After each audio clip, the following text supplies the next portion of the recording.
Now, yesterday, our own Sara Carter was in Asheville, in North Carolina, one of the hardest hit areas, seeing the damage up close and personal. She joins us now. She's live in New Jersey, where an agreement was reached with dock workers.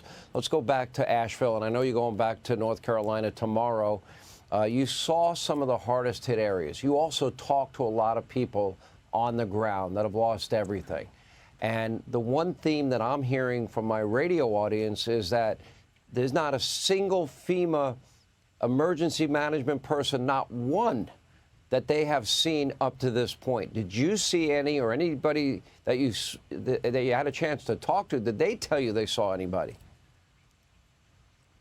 Actually, Sean, no, we didn't see anybody from FEMA. We didn't see anybody from the government. We're here in Port Elizabeth tonight here in New Jersey because we were deeply concerned about the victims of Hurricane Helene. We were wondering what this strike would do to them. And while I was there in Asheville yesterday talking to residents, I could tell you the devastation.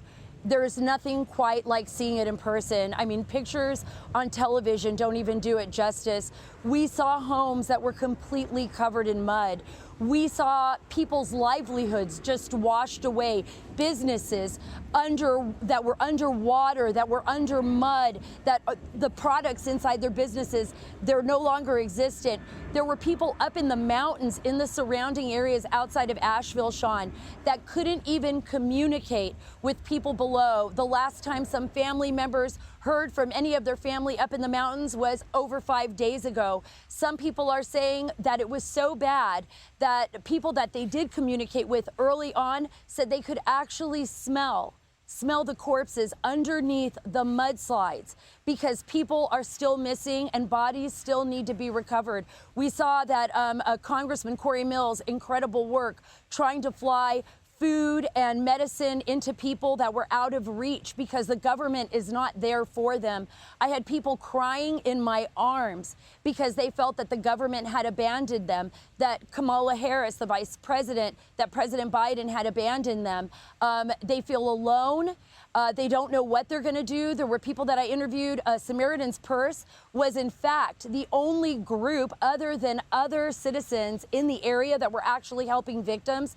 With their homes, trying to get large trees cut down out of the way of the home, bringing food and water to people that were trapped because the roads had been closed off. Some of the roads had actually been washed away.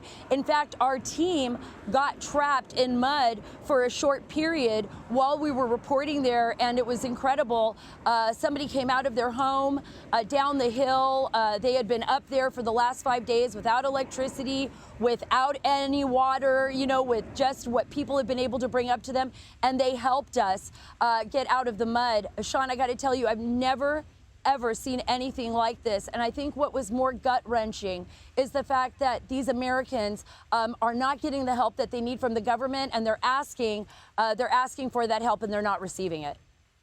It's unbelievable. Great reporting. Sara will be back in North Carolina tomorrow. Thank you, Sara. Joining us now. Hey, Sean Hannity here. Hey, click here to subscribe to Fox News YouTube page and catch our hottest interviews and most compelling analysis. You will not get it anywhere else.